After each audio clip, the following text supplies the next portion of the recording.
Hello and welcome. I'm Allison Berti Sabararia, and today I will be introducing you to influential developmental and learning theories in the field of child development. We will touch upon 5 of these theories and discuss how each one of them contributes to our understanding of our children or the children in our lives, and also our own role as parents or caregivers. So let's get started. There are 5 20th century theories that we will talk about today.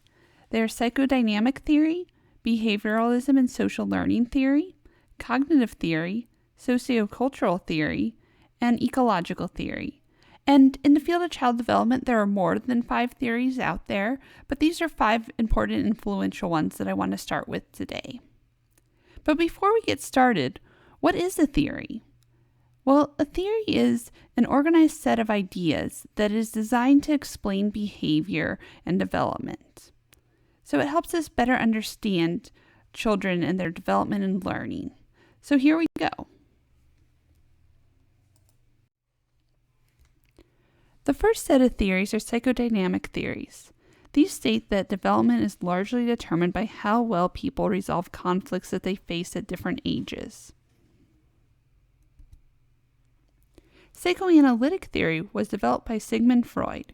He believed children went through stages related to how they experienced the world and conflicts they needed to resolve. So, for example, infants explore the world through their mouths, so they're in the oral stage, or a toddler struggles with potty training and thus is in the anal stage. You may have heard people say things like, "I'm orally fixated," or "Why is he so anal?" And these are references to Freud's stages. We're not going to go over all the stages today because they're pretty outdated in terms of what they contribute to child development and our understanding. And they all sound a bit crazy. But one thing that Freud really introduced to the field that's interesting is this concept that early experiences matter.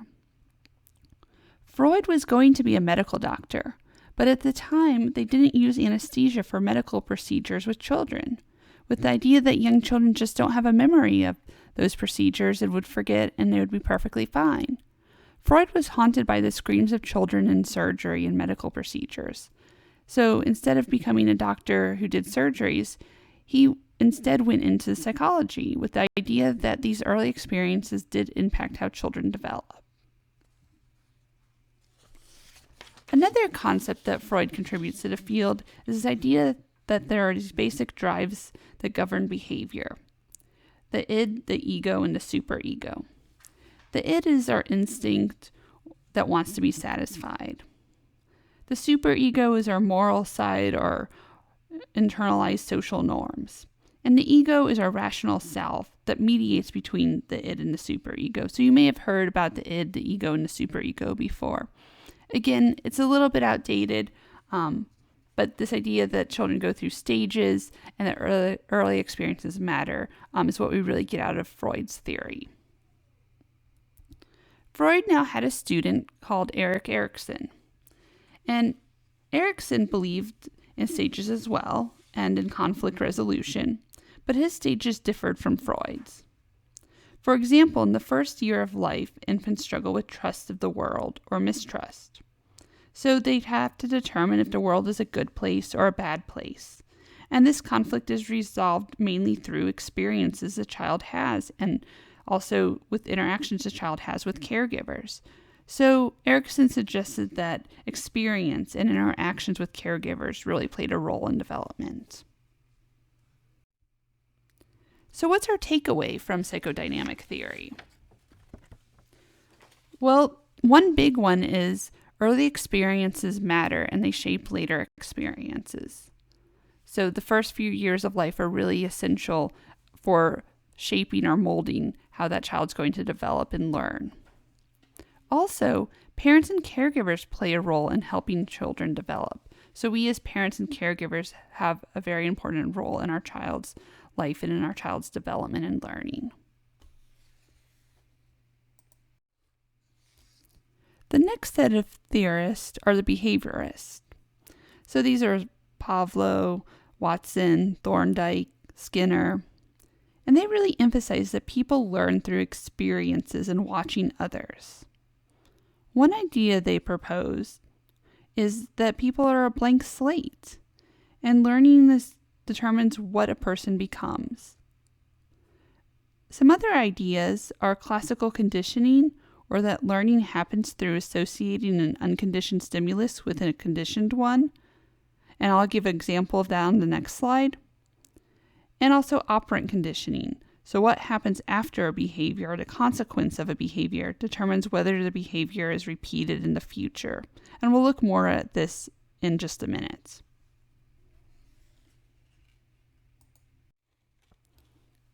So first I want to talk about classical conditioning. And this is often used in dog training. We use it as parents as well, but the classical example is training dogs. So here's the idea. First, you have an unconditioned stimulus, such as a dog treat, which leads to an unconditioned response, the dog drooling when it sees the treat. Next, you ring a bell, which is a neutral stimulus. The dog doesn't respond. Nothing happens. Third, you pair the bell ringing with the dog treat, and the dog drools, again, because it sees the treat. Well, what eventually happens is you can ring the bell, the conditioned stimulus, and the dog drools, the conditioned response, with no treat. So the dog associates the bell ringing with the treat, and you can remove the treat and just ring the bell and the dog drools. So behavioralists state that this is how people learn too.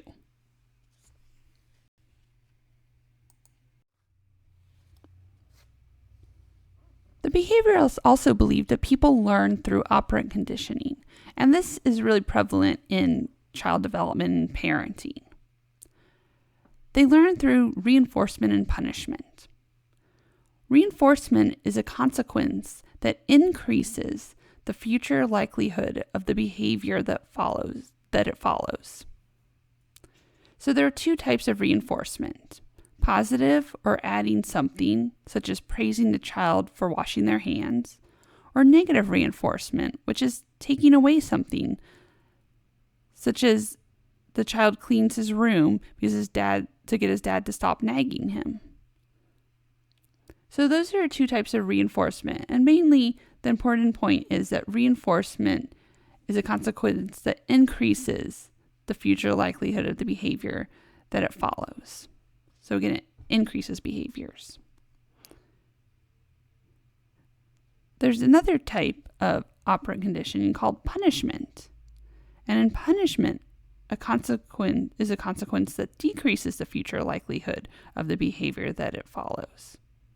So it can be adding something negative, like adding more chores to the child's list of chores to do, or it could be taking away something pleasant, like losing the privilege to get ice cream if the child's whining.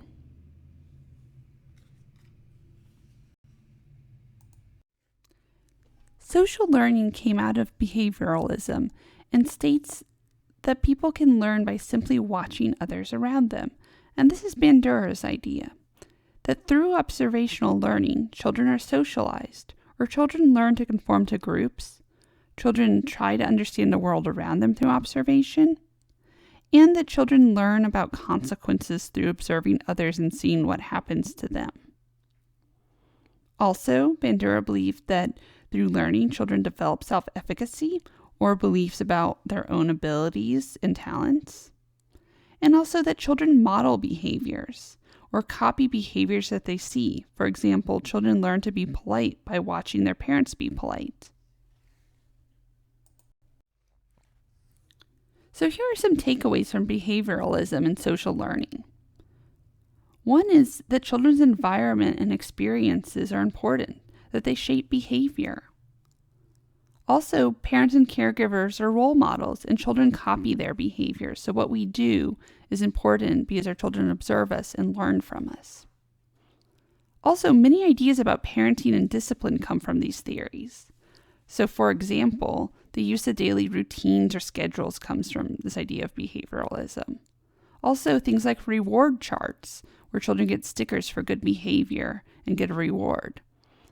Ideas like timeouts come from behavioralism.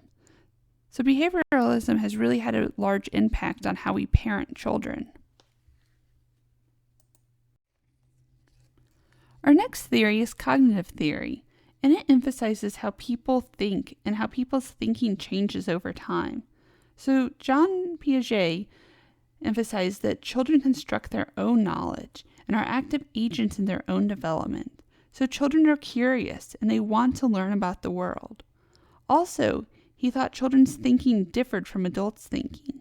So for example, children's thinking is egocentric, and it's very difficult for children to see others' perspectives, or children only focus on one part of the problem and ignore other important parts, called centration. So these are characteristics of how children think that differ from how adults think. So Piaget, like Freud and Erikson, believed in stages. These stages are characterized by how children think and learn about the world. So things like sensory motor or pre-operational or concrete operational are different stages. And again, I'm not going to go into the details of each stage. There are books and books and books written about Piaget, written by Piaget's students, about Piagetian theory and the different stages. So you can take a whole course on Piaget's theory. But he did include some important principles of how children think. So things like schemas or mental representations. Also, assimilation or adding information to a concept. Accommodation, changing what one knows about a concept based on new information. And equilibrium, making sense of new experiences.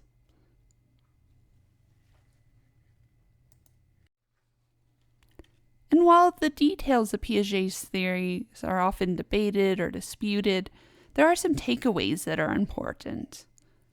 So one is that children think differently than adults, and that their thinking is not the same as adults. How they understand and process the world is different.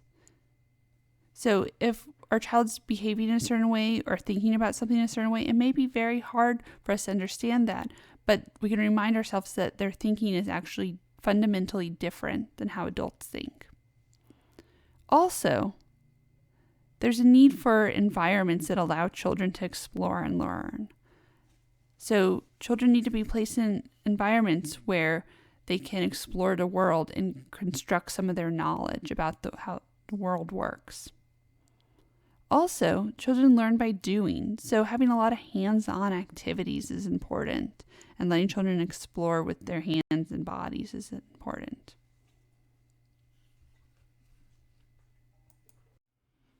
Now we move on to sociocultural theory. The founder of this theory is Lev Vygotsky, and he believed that children learn through play and interaction with others, especially with adults or with more knowledgeable peers. And he discusses this idea called the zone of proximal learning, or also known as the zone of proximal development. And that's the difference between what a child can do with assistance and what a child can do alone. We know that with assistance, a child can do slightly more, master slightly more challenging tasks than they can do on their own. So there's this zone of learning that's ideal where you want to really target what a child can do alone and then increase the difficulty just slightly to really challenge the child and then help them through assistance. Lev Vygotsky talks about scaffolding, and this is basically a style in which an adult gauges the amount of assistance they offer to match the learner's need. So again, they figure out what a child can do on their own and then make the task just slightly more challenging and help guide the child through that task, maybe modeling the behavior, maybe describing what the child can do next, but really offering some assistance to help the child master that task with a little help. Also, Lev Vygotsky talks about this idea of private speech. And these are comments that are not intended for others, but are designed instead to help regulate the child's own behaviors. So the child may talk through steps that they need to take in order to complete an activity or task. And even adults use private speech occasionally when we're doing very challenging tasks. You may hear someone, when they're driving someplace new, start talking out loud and say, okay, I turn left, and then at the next stoplight, I'm going to turn right, and then take another right. So that's private speech. It's not really intended for others. It's just to help guide us through an activity. So there are a few takeaways from sociocultural theory. One is that play is really important. Children learn about the world and help master different tasks and activities through play. So Lev Vygotsky really emphasized that play is an important aspect of childhood and of learning and cognitive development. Also, interactions with adults and older peers drives children's learning. So adults and peers play a large role in how children learn and how children successfully complete different activities, master different skills, is through their interactions with others.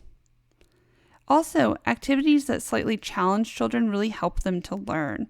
So we don't want children to get bored with activities that are too easy or too simple for them to do, but we want them to be constantly doing activities that are just slightly above their skill level to help them learn and continue to make progress in developing new skills. Finally, we come to our last theory that we're going to discuss in this series, and this is ecological theory, and it's developed by Yuri Bronfenbrenner. And ecological theory basically describes how humans develop, and that development is inseparable from the environment or context in which the person is developing. So context is really key to development. So in ecological theory, there are different systems or different contexts or environments that all influence child development. Closest to the child is the microsystem, and that's the child's family, the parents, the siblings, those that the child interacts with often and directly on a daily basis. Next, we talk about the exosystem or the context close to the child, but less direct, such as the child's neighborhood, their friends, or friends of the family, and social media or different forms of media. After that is the macro system. This is society and culture of the child. So cultural customs and beliefs. Countries where children live make a difference in how they develop. The political policies at a time, such as things like universal pre-K, might influence children's development. Next is the chronosystem, and this is the time or historical conditions.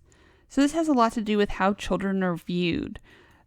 At the beginning of the 20th century, children were often viewed as children should be seen and not heard, and that had an impact on how children developed, versus maybe a more current view is that children are an active agent in the family and that they're their own person and that they should be able to express their own emotions and feelings and thoughts and ideas. And major events in war, such as wars or pandemics, fall into the chronosystem as well and can impact how a child develops. And then the mesosystem is the process that connects all these systems together. So that's that arrow connecting all these different systems together. And later in Bronfenbrenner's life, he also introduced this idea of the bioecological model, which includes the child's genetic makeup and how gene and environments interact to impact development. So that's called the bioecological model, and acknowledges that genes and biology plays a role too in children's development. The takeaway from the ecological theory is that it recognizes the importance of families, communities, and social policies on development, and the role that these play in child development. So a child doesn't develop in this isolated bubble, but instead there's all these different environmental factors that influence child development. Also, there's connections between different areas of a child's life. And when these areas are more connected, and when these areas are connected in a way where the child can go from one context to another context in their life, and there's not these huge disparities in the context, that really helps foster development. So, for example, a home and school environment. So when a child can go from their home environment where they feel comfortable to a school environment where they also feel comfortable and acknowledged, and that they feel that their family is welcomed, this really helps a child develop academic skills versus a situation where a child's home life is very different than their school life, and they may feel that their family doesn't belong in their school or isn't acknowledged, and that can be devastating to a child's academic development.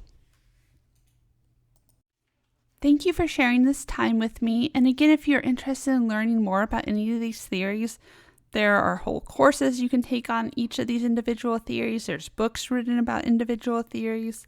As always, feel free to email me at positiveparentingperspectives@gmail.com. Also, you can visit the website for more lectures and series at positiveparentingperspectives.com. And I'm happy to answer questions or to provide more information about these theories and how they impact child development and our views of child development. Thank you.